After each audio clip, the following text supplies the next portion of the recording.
أشهد أن لا إله إلا الله وحده لا شريك له وأشهد أن محمدا عبده ورسوله أما بعد فأعوذ بالله من الشيطان الرجيم بسم الله الرحمن الرحيم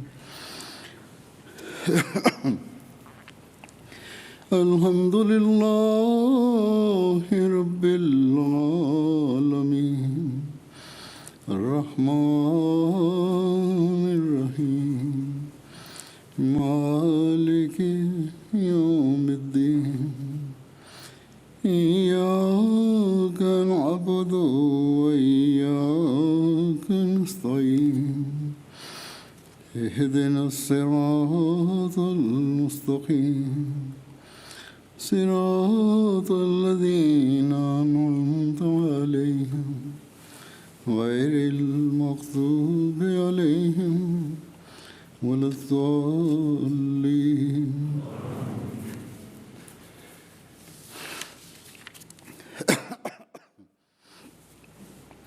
قل أمر ربي بالقسط وأقيموا وجوهكم عند كل مسجد وادعوه مخلصين له الدين كما بدأكم تعودون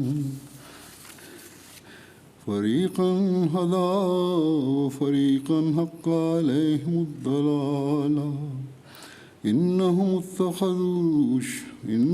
اتخذوا الشياطين أولياء من دون الله ويحسبون أنهم مهتدون يا بني آدم خذوا زينتكم عند كل مسجد وكلوا واشربوا ولا تسرفوا إنه لا يحب المسرفين.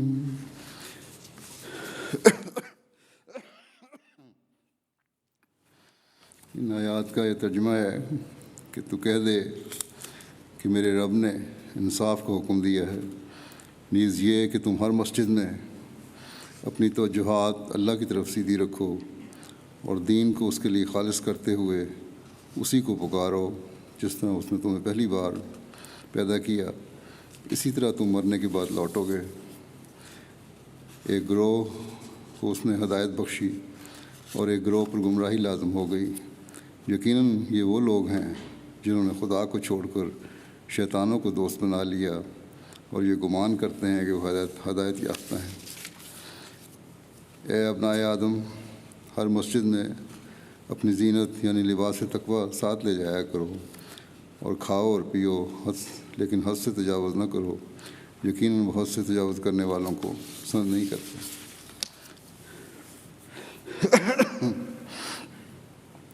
آج آپ کو اپنی مسجد کے افتتاح کی اللہ تعالیٰ توفیق عطا فرما رہا ہے۔ گو اس کی تعمیر تو کچھ عرصے پہلے مکمل ہو گئی تھی، لیکن اس کا اب رسمی افتتاح ہو رہا ہے۔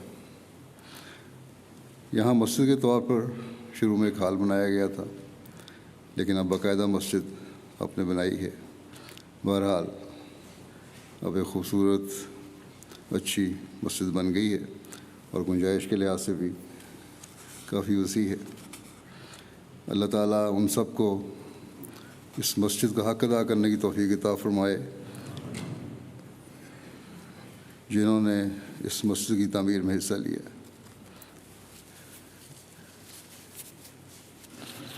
اللہ تعالیٰ کرے کہ مسجد آپ نے خالصتاً اللہ تعالیٰ کی رضا کے حصول کے لیے بنائی ہو اور حضرت صلی اللہ علیہ وسلم کے اس ارشاد سے فیض پانے والے ہوں جس میں آپ صلی اللہ علیہ وسلم نے فرمایا کہ جس نے اللہ تعالیٰ کی رضا کے حصول کے لیے مسجد بنائی اللہ تعالیٰ جنت میں اس کے لیے ویسا ہی گھر بنائے گا۔ اللہ تعالیٰ کی رضا کے لیے بنائی ہوئی مسجد کا کام مسجد کی تعمیر کے بعد ختم نہیں ہو جاتا،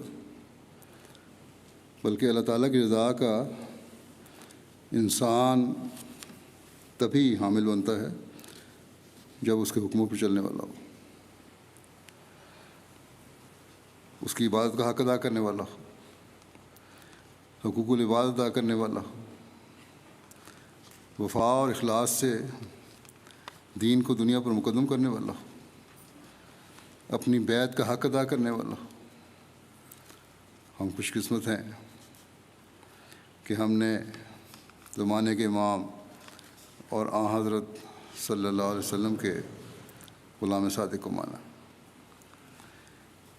ہمیشہ ہمیں یاد رکھنا چاہیے کہ حضرت مسیح موعود علیہ السلام کو ماننا اور آپ کی بیعت میں آنا ہم پر بہت بڑی ذمہ داری ڈالتا ہے۔ ہمارا کام آپ علیہ السلام کی بیعت میں آ کر ختم نہیں ہو گیا، بلکہ پہلے سے بڑھ گیا ہے۔ تبھی ہم ان انعامات کے وارث ٹھہریں گے جن کا وعدہ اللہ تعالیٰ نے حضرت مسیح موعود علیہ السلام سے کیا ہے۔ بس اپنی ذمہ داریوں کو ہم میں سے ہر ایک کو سمجھنا ہوگا۔ اس مسجد کو آباد رکھنا ہماری ذمہ داری ہے، آپس میں پیار و محبت سے رہنا ہماری ذمہ داری ہے، رواداری اور بھائی چارے کے پیغام کو دنیا میں پھیلانا ہماری ذمہ داری ہے، اسلام کی خوبصورت تعلیم کا پیغام دنیا کو دینا ہماری ذمہ داری ہے، مسلسل دعاؤں سے اپنی اصلاح کی طرف توجہ دینا ہماری ذمہ داری ہے، اپنی نسلوں کی اصلاح کی فکر کرنا ہماری ذمہ داری ہے، تبھی ہم مسجد کا حق بھی ادا کر سکیں گے۔ حضرت مسیح موعود علیہ السلام نے ایک موقع پر فرمایا کہ جہاں اسلام کا تعارف کروانا ہو وہاں مسجد بنا دو۔ اب اس مسجد کے بننے سے ظاہری طور پر تو اسلام کا تعارف اس علاقے میں ہو جائے گا۔ بعض ہمسائے آئے بھی اور انہوں نے اچھے خیالات کا اظہار بھی کیا، باوجود آج کل زیادہ لوگوں کے آنے اور رش اور پھر شور کے ایک بالکل ساتھ والے ہمسائے ملنے آئے تھے چند دن ہوئے۔ انہوں نے یہی کہا کہ ہم خوش ہیں کہ ہمیں آپ لوگوں کی ہمسائیگی مل گئی، لیکن ہمیں بہرحال اپنے ہمسایوں کا خیال رکھنا چاہیے اور غیر ضروری شور اور ہنگامہ یہاں نہیں کرنا چاہیے، اور قانون کے دائرے میں رہ کر سب کام کرنے چاہیے۔ تو بہرحال مسجد سے تعارف ہمسایوں کو بھی ہوگا اور یہاں سڑک پر سے گزرنے والوں کو بھی ہوگا، اور یہ جو تعارف کا راستہ کھلا ہے اس سے آپ کے تبلیغ کے راستے بھی کھلیں گے۔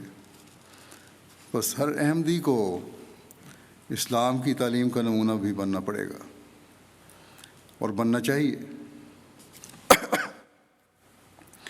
دنیا کو ایک واضح فرق نظر آنا چاہیے کہ اس دنیا دار معاشرے میں ایسے لوگ بھی ہیں جو دنیا میں رہتے ہوئے دنیا کے کام کرتے ہوئے پھر دین کو دنیا پر مقدم کرنے والے بھی ہیں، اور اپنے پیدا کرنے والے قادر و توانا خدا سے تعلق رکھنے والے بھی ہیں، اور مخلوق کی ہمدردی کرنے والے بھی ہیں، اور مخلوق کے کام آنے والے بھی ہیں۔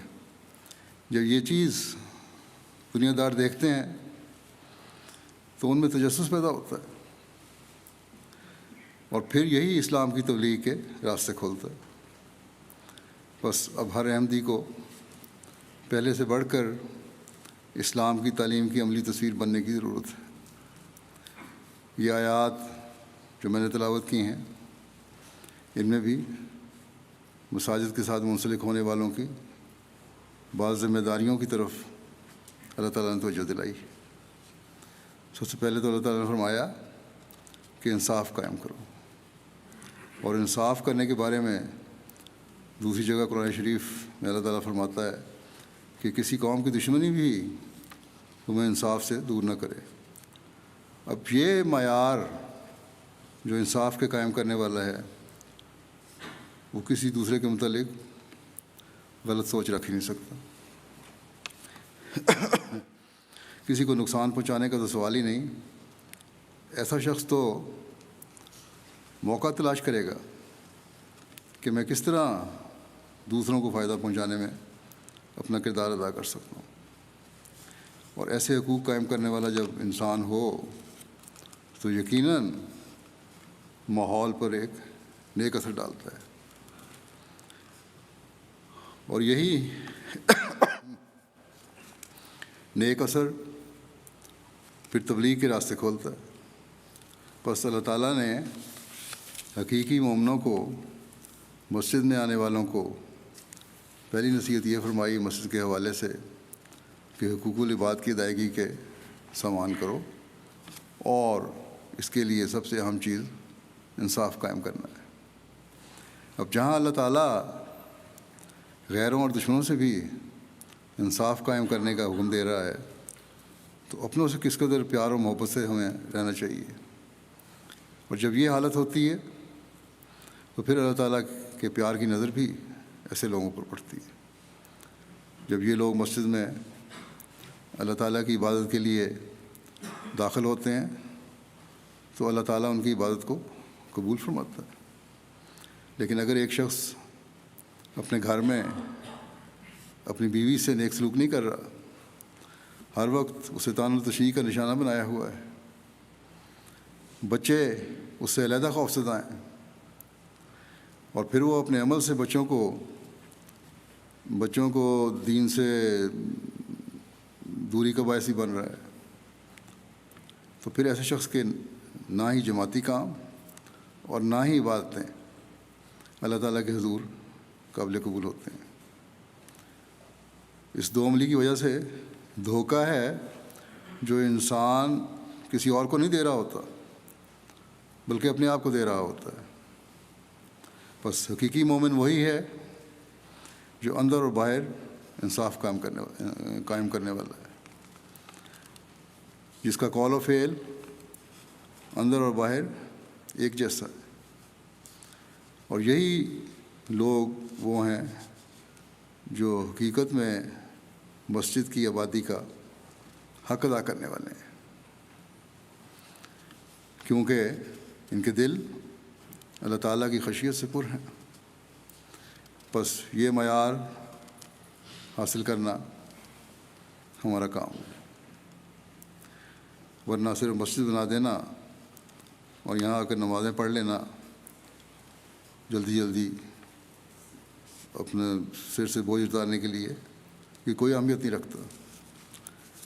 اور جب انسان یہ معیار حاصل کر لیتا ہے تو پھر وہ اللہ تعالیٰ کے نزدیک ایک معصوم بچے کی طرح ہے، اس کا انجام بخیر ہے، کیونکہ وہ اللہ تعالیٰ کے حق کے ساتھ بندوں کے حق بھی ادا کر رہا ہے۔ بس کسی کو اس بات پر ہی ناز نہیں ہونا چاہیے کہ میں بہت نماز پڑھنے والا ہوں، 5 وقت مسجد میں آ جاتا ہوں اور جماعت کے کام بھی کر رہا ہوں، تو یہ کافی ہے۔ حضرت صلی اللہ علیہ وسلم نے فرمایا کہ جو بندوں کے حقوق ادا نہیں کرتا وہ خدا تعالیٰ کا بھی حق ادا نہیں کرتا۔ بس کسی خوش فہمی میں ہمیں نہیں رہنا چاہیے۔ حقیقی عابد اور مسجدوں کو آباد کرنے والا وہی ہے جو خدا تعالیٰ کا خوف اور خشیت اپنے اندر رکھتے ہوئے اللہ تعالیٰ کے حکموں پر عمل کرنے والا ہو۔ پھر اللہ تعالیٰ نے دوبارہ دور دے کر فرمایا کہ اگر تم نے اللہ تعالیٰ کے حکموں پر عمل نہ کیا، دین کو اللہ تعالیٰ کے لیے خالص کرتے ہوئے اپنی حالتوں کو صحیح راستے پر چلانے کے لیے بھرپور کوشش نہ کی، توبہ اور استغفار کی طرف مستقل توجہ نہ کی، تو شیطان تم پر غالب آ جائے گا بس اللہ تعالیٰ کے آگے جھکتے ہوئے توبہ اور استغفار کی طرف مستقل توجہ رکھو۔ آج کل کے اس دنیا داری کے ماحول میں تو خاص طور پر اس طرح بہت توجہ کی ضرورت ہے، تبھی کامیابی ملے گی، تبھی ایک معصوم بچے کی طرح اللہ تعالیٰ کے حضور حاضر ہوں گے۔ مسلمانوں کی حالت بگڑنے کی وجہ سے ہی اسلام کا زوال شروع ہوا، جب انہوں نے انصاف اور عبادتوں کو دکھاوا بنا لیا یا اس کا حق ادا نہیں کیا، اور پھر سب کچھ ضائع ہو گیا۔ خوبصورت مسجدیں تو بے شک بناتے رہے اور بنا رہے ہیں، اور احمدیوں کی مسجدوں کو آج کل پاکستان میں تو گرانے کا بھی دور ہے، اس لیے کہ ہماری مسجدوں جیسی شکل نہ ہو احمدیوں کی مساجد کی، ان کے مینارے نہ ہو، ان کی محرابیں نہ ہوں۔ لیکن عباد الرحمن نہیں ان میں پیدا ہوئے، اسی بات کو یہ فخر سمجھتے ہیں کہ ہم احمدیوں پر ظلم کر رہے ہیں، یا ان کے نظام میں ان کو صحیح راستے پر چلانے کی طرف مائل کرنے کی کوشش کر رہے ہیں۔ بہرحال پہلے زمانے میں بھی یہ زوال ہوا، اس لیے ہوا کہ مسجدوں کی آبادی ظاہری تھی، خال خال بعض جگہوں پر حقیقی مسلمان بھی نظر آتے تھے، لیکن عمومی طور پر زوال تھا۔ بہرحال یہ سب کچھ ہونا تھا، اور حضرت صلی اللہ علیہ وسلم نے اس بارے میں آگاہ فرما دیا تھا۔ لیکن اس ظلمت کے زمانے کے بعد جو روشنی کا زمانہ مسیح موعود کی آمد سے آیا، اور حضرت صلی اللہ علیہ وسلم کے جس غلام صادق کی ہم نے بیعت کی توفیق پائی ہے، اس عہد کے ساتھ کہ دین کو دنیا پر مقدم رکھیں گے اور قرآن کریم کے حکموں پر چلیں گے، تو ہمیں پھر جیسا کہ میں نے کہا بہت توجہ اپنی حالتوں پر دینی ہوگی۔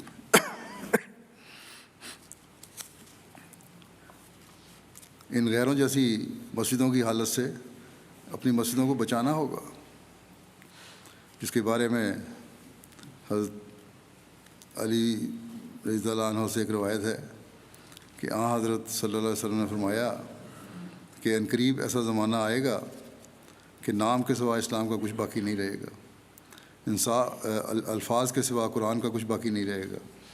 اس زمانے کی لوگوں کی مسجدیں بظاہر تو آباد نظر آئیں گی، لیکن ہدایت سے خالی ہوں گی۔ ان کے علماء آسمان کے نیچے بسنے والے مخلوق میں سے بدترین مخلوق ہوں گے، ان میں سے ہی فتنے اٹھیں گے اور انہیں میں لوٹ جائیں گے، اور یہی کچھ ہم آج کل اکثر مسلمانوں کے مساجد میں دیکھ رہے ہیں۔ تو یہ حالت جو ہم آج کل دیکھ رہے ہیں، یہ ہمیں ہوشیار کرنے والی ہے۔ ان میں تو فتنوں کے علاوہ کچھ ہے ہی نہیں، صرف زور ہے تو جیسا کہ میں نے پہلے بھی کہا، یہ کہ جماعت کی مسجدوں کے مینار گراؤ۔ یہ تو مسجد نہیں کہتے ہیں، عبادت گاہیں، ان کی محرابیں گرا دو، اور کوئی دین کی خدمت نہیں ہے، ان کی کوئی انصاف نہیں ہے۔ بہرحال یہ باتیں ہمیں سبق دیتی ہیں کہ کس طرح ہم نے خالص ہو کر مسجدوں کے اور بندوں کے حق ادا کرنے ہیں۔ حضرت مسیح علیہ السلام نے ان آیات میں سے پہلی آیت کی تشریح کرتے ہوئے فرمایا کہ اسلام کی ظاہری اور جسمانی صورت میں بھی ضعف آ گیا ہے، وہ قوت و شوکت اسلامی سلطنت کو حاصل نہیں، اور دینی طور پر بھی وہ بات جو مخلصین لہ الدین میں سکھائی گئی تھی اس کا نمونہ نظر نہیں آتا۔ اندرونی طور پر اسلام کی حالت بہت ضعیف ہو گئی ہے، اور بیرونی حملہ آور چاہتے ہیں کہ اسلام کو نابود کر دیں۔ ان کے نزدیک مسلمان کتوں اور خنزیروں سے بھی بدتر ہیں۔ ان کی غرض اور ارادے یہی ہیں کہ وہ اسلام کو تباہ کر دیں اور مسلمانوں کو ہلاک کر دیں۔ اب خدا کی کتاب کے بغیر اور اس کی تائید اور روشن نشانوں کے سوا ان کا مقابلہ ممکن نہیں، اور اسی غرض کے لیے خدا تعالیٰ نے اپنے ہاتھ سے اس سلسلے کو قائم کیا ہے۔ بس ایسے حالات میں اب ہم حضرت مسیح علیہ الصلوۃ والسلام کے ماننے والے ہی ہیں، جنہوں نے اپنی حالتوں کو اپنا حق کے بیت نبھاتے ہوئے قرآن کریم کی تعلیم کے مطابق درست نہ کیا اور اپنی حالتوں کو پر ہمیشہ نظر نہ رکھی، تو پھر ہم ان لوگوں میں شمار نہیں ہو سکیں گے جنہوں نے اسلام کی نشأت ثانیہ کے اس دور میں اپنی بیت کا حق ادا کرنا تھا۔ ہم ہی ہیں جنہوں نے اسلام کی کھوئی ہوئی ساکھ کو دوبارہ قائم کرنا ہے، جو نقشہ حضرت مسیح علیہ السلام نے کھینچا ہے، کہ بہت خوفناک نقشہ ہے، اور یہ عملاً یہی نظر آتا ہے۔ دنیا کو ہم نے بتانا ہے کہ تم جو اسلام کو اور مسلمانوں کو حقیر سمجھتے ہو اور تمہارے نزدیک یہ جانوروں سے بھی بدتر ہیں، لیکن یاد رکھو یہی لوگ ہیں جن کی تعلیم پر عمل سے دنیا کی بقا ہے۔ بس مکمل خود اعتمادی کے ساتھ اور اللہ تعالیٰ کے فضلوں کو اس کے آگے جھکتے ہوئے مانگتے ہوئے ہمیں دنیا کی رہنمائی کا کام کرنا ہوگا۔ بعض نوجوان سوال کرتے ہیں، ایک نوجوان نے سوال کیا کس طرح ہم ان لوگوں کا مقابلہ کر سکتے ہیں جو لوگ ہمارا مذاق اڑاتے ہیں۔ اسے بھی میں نے یہی کہا تھا کہ اعتماد پیدا کرو اور اس یقین پر قائم ہو کہ آج دنیا کی بقا ہمارے ہاتھوں میں ہے، کیونکہ ہم اس مسیح موعود اور حضرت صلی اللہ علیہ وسلم کے عاشق صادق کے ماننے والے ہیں جو دنیا کو زندگی دینے کے لیے اللہ تعالیٰ نے بھیجا ہے، جو حضرت صلی اللہ علیہ وسلم کی لائی ہوئی تعلیم کے پھیلانے کے لیے اللہ تعالیٰ نے بھیجا ہے، اور اب اس کے ساتھ جڑنے سے ہی دنیا و آخرت سنور سکتے ہیں۔ دنیا والوں کو بتائیں کہ تم اس دنیا کی چمک دمک اور ترقیات پر خوش نہ ہو جاؤ۔ مرنے کے بعد کی زندگی ہمیشہ کی زندگی ہے، اور وہاں اگر انسان خالی ہاتھ جائے پھر اللہ تعالیٰ کی ناراضگی کا سامنا کرنا ہوگا، اور پھر وہ کیا سلوک کرتا ہے وہ بہتر جانتا ہے۔ لیکن اس کے ساتھ ہمیں ہمیشہ اس بات کی طرف کو بھی سامنے رکھنا چاہیے کہ جب ہم دنیا کو اس تفصیل سے ہوشیار کریں گے تو ہمارا اپنا ہر قول و فعل اس تعلیم کے مطابق ہو، ہماری عبادتوں کے معیار بلند ہوں اور ہمارے حقوق العباد کے معیار بلند ہوں۔ بہرحال حضرت مسیح علیہ السلام نے پھر اسی بارے میں مزید فرمایا، مسلمانوں اور اسلام کا نقشہ کھینچتے ہوئے، کہ اس وقت اسلام جس چیز کا نام ہے اس میں فرق آ گیا ہے۔ تمام اخلاق ذمیمہ بھر گئے ہیں، یعنی اعلیٰ اخلاق کی تو کوئی حالت نہیں رہی، اور وہ اخلاص جس کا ذکر مخلصین لہ الدین میں ہوا ہے آسمان پر اٹھ گیا ہے۔ خدا کے ساتھ وفاداری، اخلاص، محبت اور خدا پر توکل کل عدم ہو گئے ہیں۔ اب خدا نے ارادہ کیا ہے کہ پھر نئے سرے سے ان قوتوں کو زندہ کرے۔ بس ہمیں شکر کرنا چاہیے کہ اسلام کی اس گری ہوئی حالت کو سنبھالا دینے کے لیے اللہ تعالیٰ کے بھیجے ہوئے فرستادے کے ساتھ ہم منسلک ہیں۔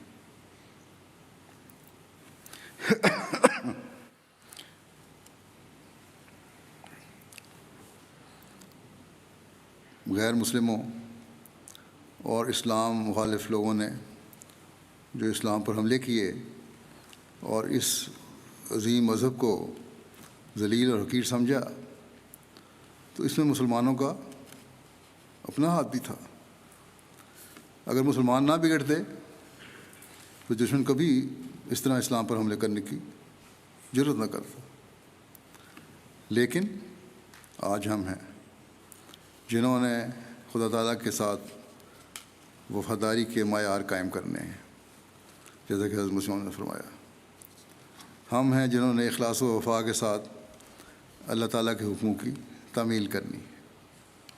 ہم ہیں جنہوں نے ہر طرف محبتوں کو پھیلانا ہے اور نفرتوں کو دور کرنا ہے۔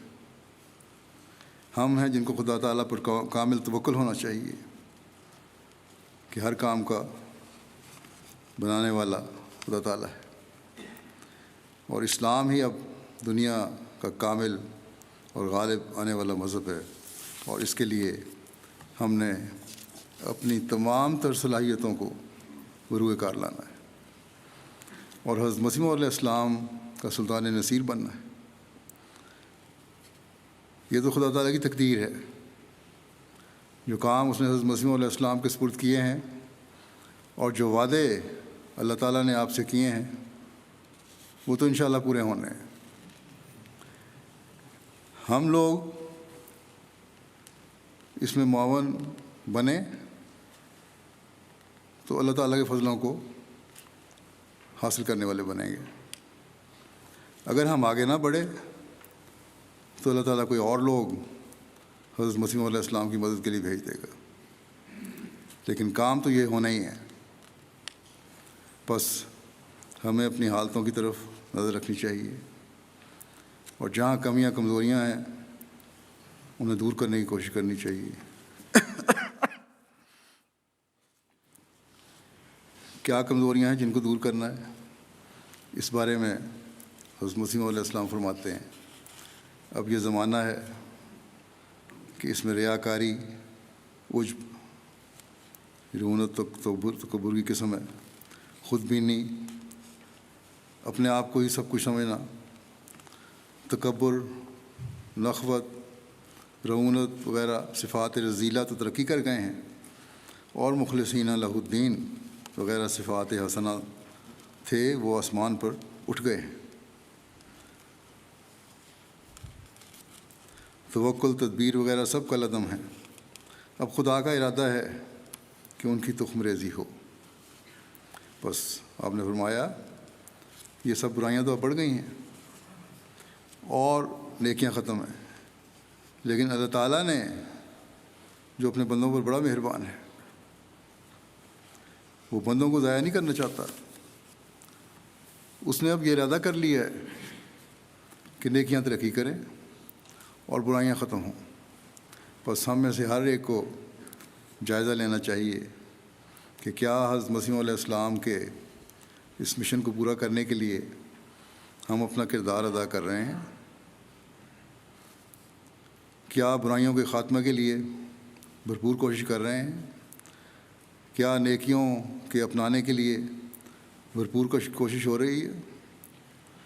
کیا عبادتوں کے معیار حاصل کرنے کی ہم بھرپور کوشش کر رہے ہیں؟ نیکیاں کرنے کی توفیق بھی خدا تعالیٰ کے فضل سے ملتی ہے۔ اگر ہم اللہ تعالیٰ کے فضل کو حاصل کرنے کے لیے بھرپور کوشش نہیں کر رہے جو عبادت سے حاصل ہوتی ہے، ایسی عبادت جو خالص اللہ تعالیٰ کی رضا کے لیے ہو، نہ کہ صرف اپنی خواہشات کی تسکین اور تکمیل کے لیے، تو پھر ہماری کوششیں بیکار ہیں، یا ان باتوں کے حصول کی خواہش بیکار ہے۔ بس بہت گہرائی سے جائزے لینے کی ضرورت ہے، بہت زیادہ استغفار کرنے کی ضرورت ہے، اپنے اعمال مسلسل اللہ تعالیٰ کی رضا کے مطابق بجائے لانے کی ضرورت ہے۔ حضرت مسیح علیہ السلام فرماتے ہیں کہ اعمال کے لیے اخلاص شرط ہے، جیسا کہ فرمایا مخلصین لہ الدین۔ یہ اخلاص ان لوگوں میں ہوتا ہے جو ابدال ہوتے ہیں۔ فرمایا یہ خوب یاد رکھو کہ جو شخص خدا تعالیٰ کے لیے ہو جاوے خدا تعالیٰ اس کا ہو جاتا ہے۔ بس یہ وہ گر ہے جسے اپنانے کی ضرورت ہے۔ ہم خود تو اللہ تعالیٰ کے حق ادا نہیں کرتے اور اللہ تعالیٰ کہہ دیتے ہیں کہ اللہ تعالیٰ ہماری دعائیں نہیں سنتا۔ بعض لوگوں کو یہ بھی شکوہ رہتا ہے۔ جائزہ لیں، دیکھیں کس حد تک ہم نے خدا تعالیٰ کے حق ادا کر دیے ہیں۔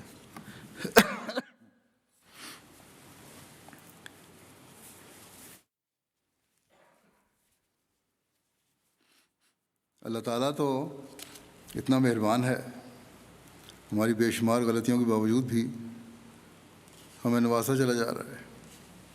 بس ہمیں اس بات پر نظر رکھنی ہے کہ کس طرح ہم نے خدا تعالیٰ کے حق ادا کرنے ہیں، اور اللہ تعالیٰ کا سب سے بڑا حق یہ ہے کہ اس کی عبادت کا حق ادا کیا جائے۔ مسجد ہم نے بنائی ہے، اس کا حق ادا کریں، اس میں خالص ہو کر اس کی عبادت کے لیے آئیں۔ حضرت مسیح علیہ الصلوۃ والسلام اس طرح توجہ دلاتے ہوئے فرماتے ہیں، اللہ تعالیٰ فرماتا ہے کہ میں نے پرستش کے لیے ہی جن و انس کو پیدا کیا ہے۔ ہاں، یہ پرستش اور حضرت عزت کے سامنے دائمی حضور کے ساتھ کھڑے ہونا بجز محبت ذاتیہ کے ممکن نہیں، اور محبت سے مراد یک طرفہ محبت نہیں بلکہ خالق و مخلوق کی دونوں محبتیں مراد ہیں، تا بجلی کی آگ کی طرح جو مرنے والے انسان پر گرتی ہے اور جو اس وقت انسان کے اندر سے نکلتی ہے وہ شریعت کی کمزوریوں کو جلا دیں اور دونوں مل کر تمام روحانی وجود پر قبضہ کر لیں۔ بس دائمی توجہ کے ساتھ، مستقل توجہ کے ساتھ اپنی نمازوں کی حفاظت کرنی ہوگی، اور اسی وقت یہ ہوگا جب اللہ تعالیٰ سے محبت ہو، ایسی ذاتی محبت ہو جو کسی اور سے نہ ہو، تب اللہ تعالیٰ کی محبت اور انسان کی اللہ سے محبت، بندے کی اللہ سے محبت وہ نتائج پیدا کرتی ہے جو ایک انقلاب لے آتے ہیں۔ بس جو لوگ تھوڑی سی دعا کے بعد تھک جاتے ہیں، یا جو دعا کا فلسفہ معلوم کرنا چاہتے ہیں، جو خدا تعالیٰ سے تعلق پیدا کرنا چاہتے ہیں، ان کو اس حوالے پر غور کرنا چاہیے۔ صرف ضرورت کے وقت اللہ تعالیٰ کے دروازے پر مانگنے نہ جائیں، بلکہ اللہ تعالیٰ سے ایک ذاتی محبت پیدا کریں، پھر اللہ تعالیٰ اس انسان سے محبت کرتا ہے، اور اس کے لیے ضروری ہے کہ اللہ تعالیٰ اور اس کے رسول کے حکموں کی مکمل اطاعت کی جائے۔ اللہ کے رسول سے محبت کرنا بھی ضروری ہے، اور محبت کے جذبے سے اطاعت کی جائے، پھر اللہ تعالیٰ کی محبت کا اظہار ہوتا ہے۔ اور جب یہ دو محبتیں ملتی ہیں تو پھر جیسا کہ فرمایا، اللہ تعالیٰ کے فضلوں کی وہ بارش برستی ہے جو انسان کی سوچ سے بھی بالا ہے۔ پھر حضرت ڈاکٹر مسیح علیہ السلام فرماتے ہیں، کیونکہ انسان فطرتاً خدا ہی کے لیے پیدا ہوا ہے، جیسا کہ فرمایا، وما خلقت الجن والانس الا لیعبدون، اس لیے اللہ تعالیٰ نے اس کی فطرت ہی میں اپنے لیے کچھ نہ کچھ رکھا ہوا ہے، اور مخفی در مخفی اسباب سے اس کو اپنے لیے بنایا ہے۔ اس سے معلوم ہوتا ہے کہ خدا تعالیٰ نے تمہاری پیدائش کی اصل غرض یہ رکھی ہے کہ تم اللہ تعالیٰ کی عبادت کرو، مگر جو لوگ اپنی اس اصل اور فطری غرض کو چھوڑ کر حیوانوں کی طرح زندگی کی غرض صرف کھانا پینا اور سو رہنا سمجھتے ہیں، وہ خدا تعالیٰ کے فضل سے دور جا پڑتے ہیں، اور خدا تعالیٰ کی ذمہ داری ان کے لیے نہیں رہتی۔ وہ زندگی جو ذمہ داری کی ہے وہ یہ ہے کہ وما خلقت الجن والانس الا لیعبدون پر ایمان لا کر زندگی کا پہلو بدل لے، یعنی مکمل طور پر اس پر کار بند ہو جائے کہ عبادت کو اپنا مقصود و مطلوب بنا لے۔ فرمایا، موت کا اعتبار نہیں، تم اس بات کو سمجھ لو کہ تمہارے پیدا کرنے سے خدا تعالیٰ کی غرض یہ ہے کہ تم اس کی عبادت کرو اور تم اس کے لیے بن جاؤ، دنیا تمہاری مقصود بالذات نہ ہو۔ فرمایا، میں اس لیے بار بار اس امر کو بیان کرتا ہوں کہ میرے نزدیک یہی ایک بات ہے جس کے لیے انسان آیا ہے، اور یہی بات ہے جس سے وہ دور پڑا ہوا ہے۔ میں یہ نہیں چاہتا کہ تم دنیا کے کاروبار چھوڑ دو، بیوی بچوں سے الگ ہو کر کسی جنگل یا پہاڑ پر جا بیٹھو۔ اسلام اس کو جائز نہیں سمجھتا۔ دنیا کے کاروبار بھی کرو، بیوی بچوں کے حق بھی ادا کرو، یہی اسلام کی تعلیم ہے۔ فرمایا، اور رہبانیت اسلام کا منشا نہیں، اسلام تو انسان کو چست، ہوشیار اور مستعد بنانا چاہتا ہے۔ اس لیے میں تو یہ کہتا ہوں کہ تم اپنے کاروبار کو جد و جہد سے کرو۔ حدیث میں آیا ہے کہ جس کے پاس زمین ہو اور وہ اس کا تردد نہ کرے تو اس سے مواخذہ ہوگا۔ بس اگر کوئی اس سے مراد یہ لے کہ دنیا کے کاروبار سے لگ ہو جاوے، وہ غلطی کرتا ہے۔ نہیں، اصل بات یہ ہے کہ یہ سب کاروبار جو تم کرتے ہو، اس میں دیکھ لو کہ خدا تعالیٰ کی رضا مقصود ہو، اور اس کے ارادے سے باہر نکل کر اپنی اغراض اور جذبات کو مقدم نہ کرنا۔ بس بڑے غور اور توجہ کا مقام ہے۔ اب بڑے درد سے فرما رہے ہیں کہ میں بار بار اس پر توجہ دلا رہا ہوں، اس بات کو مت بھولو کہ تمہارا مقصد زندگی کیا ہے۔ اگر ہم حضرت مسیح علیہ السلام کی بیعت کا دعویٰ کر کے اپنے مقصد زندگی کو بھول جاتے ہیں تو ہماری بیعت بے فائدہ ہے۔ ہمارے الفاظ کھوکھلیں۔ بس ہر احمدی کو بڑا غور کرنا چاہیے۔ سوچیں، جائزہ لیں اور دیکھیں کہ سارے دن میں کتنے منٹ اللہ تعالیٰ کی عبادت کو دیتے ہیں۔ کیا چند منٹ کی نماز پڑھ کر، اور وہ بھی کچھ سمجھ کر اور کچھ بغیر سمجھے، ہم اپنی زندگی کے مقصد پیدائش کو پا سکتے ہیں؟ اللہ تعالیٰ ہمیں دنیاوی کاموں سے نہیں روکتا، بلکہ حقیقی مومن سے اپنے کام میں، اپنے کاروبار میں، اپنی تجارتوں میں، اپنے ذمہ داروں میں اعلیٰ معیار پر پہنچنے کی توقع رکھتا ہے، مگر ساتھ ہی فرماتا ہے کہ ان دنیاوی کاموں کے ساتھ اپنے مقصد پیدائش کو نہیں بھولنا، اپنی نمازوں کی حفاظت کرنی ہے۔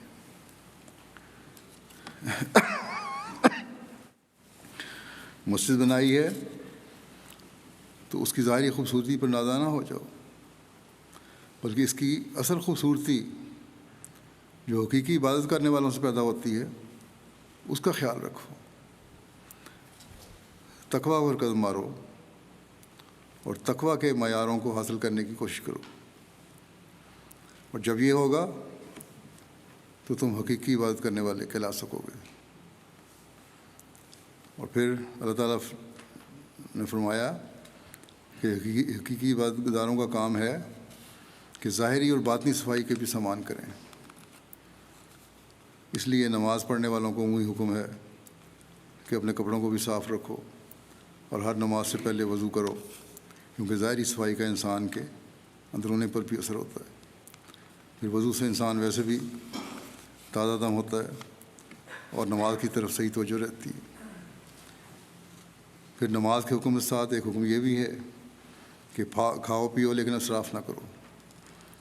اس کا ایک تو عمومی مطلب متوازن خوراک سے لیا جاتا ہے۔ ایک مومن کھانے پینے میں اسراف نہیں کرتا، اور اسے اسراف نہ کرنے سے اس کی صحت بھی ٹھیک رہتی ہے اور عبادت بھی صحیح رنگ میں ہو سکتی ہے۔ دوسرا یہ بھی مطلب ہے کہ حقیقی مومن کی زندگی کا مقصد صرف کھانا پینا اور سو رہنا نہیں ہے، جیسا کہ اللہ تعالیٰ نے یہ جانوروں کی خصوصیت بیان فرمائی ہے۔ اور ابھی میں نے حضرت مسیح علیہ السلام کا اقتباس پڑھا ہے، اس میں بھی آپ نے بھی وضاحت فرمائی ہے کہ یہ تو جانوروں کا کام ہے، اور اس کو مزید کھولیں تو اس سے یہ بھی مراد ہے کہ صرف دنیاوی چیزوں اور چاہتوں کے پیچھے نہ پڑو، بلکہ یا نہ پڑے رہو، بلکہ اپنے مقصد پیدائش کو پہچانو۔ ایک حقیقی عابد بے شک دنیاوی کام بھی کرتا ہے، لیکن اس میں اتنا زیادہ ڈوب نہیں جاتا کہ یہ ہوش ہی نہ رہے کہ اب نماز کا وقت ہو گیا اور میں نے نماز ہی پڑھنی ہے، بلکہ نماز کے اوقات میں فوری خیال آنا چاہیے کہ اب میرے دنیاوی کاموں کا وقت ختم اور میں نے اللہ تعالیٰ کے حضور حاضر ہونا ہے، اور نماز اللہ تعالیٰ کا حق ادا کرتے ہوئے پڑھنی ہے۔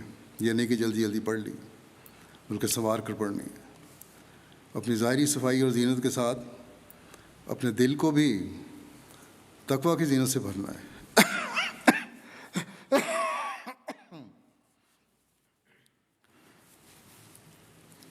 پھر اللہ تعالیٰ فرماتا ہے کہ بے شک تمہیں کھانے پینے کی اجازت ہے، ہر پاک اور طیب چیز تمہارے لیے بنائی گئی ہے اور جائز ہے، تمہیں کاروباروں اور دنیاوی کاموں کی اجازت ہے، لیکن اگر یہ باتیں تمہیں اللہ تعالیٰ کی عبادت سے روکیں،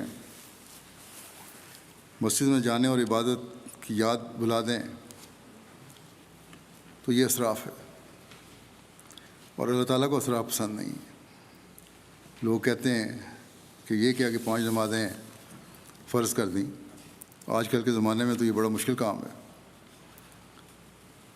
کاموں سے کس طرح فرصت ہے لے انسان کہ 5 نمازیں پڑھے۔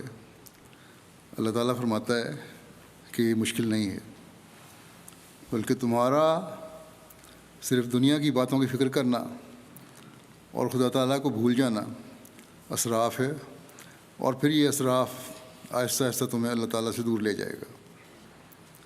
جب اللہ تعالیٰ کی ناپسندگی کا اظہار انسان سے ہو جائے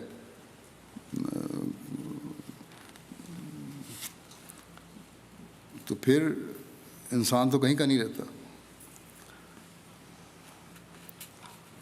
کہنے کو بے شک کہتا پھرے کہ میں مسلمان ہوں، میں احمدی ہوں، میں نے زمانے کے امام کی آن حضرت صلی اللہ علیہ وسلم کے حکم کے مطابق بیعت کی ہے، لیکن اس کا عمل اسے اللہ تعالیٰ کی ناپسندیدگی کا حامل بنا رہا ہے۔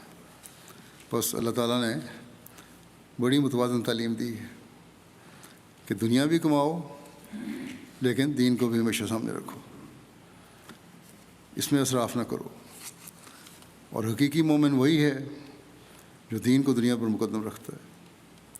اور جب ایک انسان حقیقت میں دین کو دنیا پر مقدم رکھتا ہے تو پھر اللہ تعالیٰ اس کے لیے رزق کے بھی نئے سے نئے راستے کھولتا ہے اور اس کے کام میں برکت بھی عطا فرماتا ہے۔ بس جو اللہ تعالیٰ کے حکموں پر چلے اور اپنی زندگی کو اللہ تعالیٰ کے احکام کے مطابق ڈھالے، اپنی باتوں کے معیار حاصل کرنے کی کوشش کرے، اسے اللہ تعالیٰ کے فضل سے دنیا کی ضروریات بھی مل جاتی ہیں۔ ہاں، دنیاوی لالچ کی خواہشات بڑھتی جاتی ہیں، اور اگر یہ بڑھ جائیں تو یہ ایسی آگ ہے کہ جو کبھی بجھتی نہیں ہے۔ اگر دین پر انسان قائم ہو تو یہ دنیاوی خواہشات کی ہر وقت بھڑک نہیں رہتی پھر، کیونکہ یہ آگ تو ایسی ہے کبھی نہیں بجھتی، اور انسان اس میں بھسم ہو جاتا ہے اور آخرت میں کچھ نہیں ملتا۔ جو حقیقی زندگی ہے، حضرت صلی اللہ علیہ وسلم فرماتے ہیں اللہ کی مساجد کو وہی لوگ آباد کرتے ہیں جو خدا اور آخرت کے دن پر ایمان رکھتے ہیں۔ بس ہمیں ان ایمان لانے والوں میں سے ہونا چاہیے جو مسجدوں کو آباد کرنے والے ہیں، اور مسجدوں کو آباد کرنے والوں کی نشانی ہے کہ وہ ایک نماز سے دوسری نماز تک انتظار کرتے ہیں کہ کب وقت ہو اور ہم نماز کے لیے جائیں۔ بس یہ مقصد ہے مسجد کی تعمیر کا کہ اسے آباد کرنا ہے اور کس طرح آباد کرنا ہے۔ بس اب یہ مسجد بنانے کے بعد یہاں کے رہنے والوں کا کام ہے کہ اسے آباد بھی کریں، اور یہی طریق ہے اللہ تعالیٰ کے فضلوں کو جذب کرنے کا۔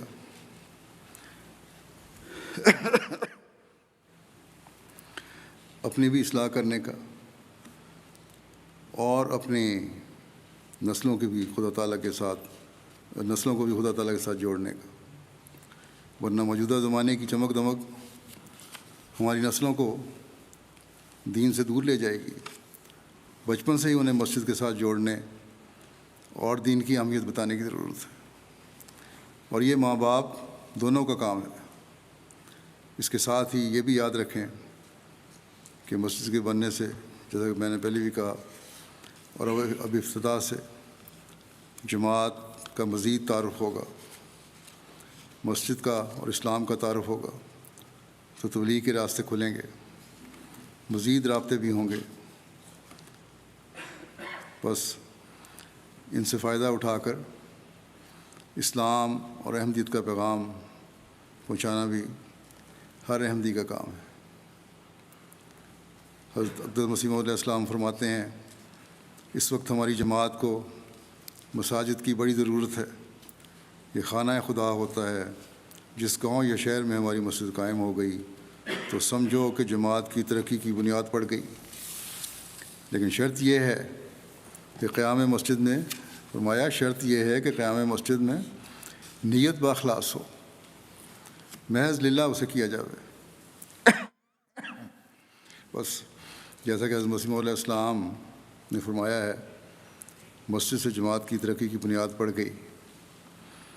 اگر یہاں کے احمدیوں کی کوششیں اخلاص سے ہوں گی، عبادتوں کے معیار ہوں گے، تو انشاءاللہ جماعت کی ترقی کی یہاں بھی سمجھیں کہ بنیاد پڑ گئی ہے۔ اب بس اپنی عبادتوں اور اخلاص کے معیار بڑھاتے چلے جائیں، اپنی نسلوں میں بھی اس اخلاص اور دعا کی اہمیت اور عبادت کی اہمیت کو منتقل کرتے چلے جائیں، تو اس مادی دنیا کے دلدادوں میں بھی ہم انقلاب پیدا ہوتا دیکھیں گے۔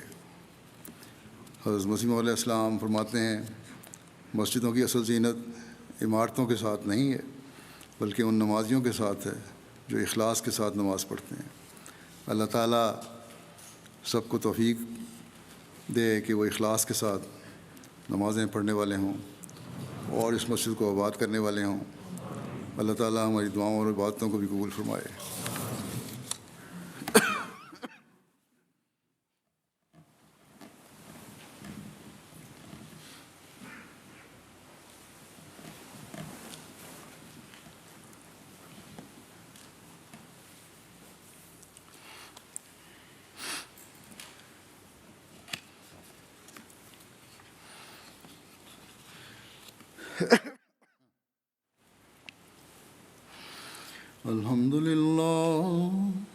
الحمد لله نحمده ونستعينه ونستغفره ونؤمن به ونتوكل عليه ونعوذ بالله من شرور أنفسنا ومن سيئات أعمالنا من يهده الله فلا مضل له ومن يضلل فلا هادي له ونشهد أن لا إله إلا الله ونشهد أن محمدا عبده ورسوله عباد الله رحمكم الله إن الله يأمر بالعدل والإحسان وإيتاء ذي القربى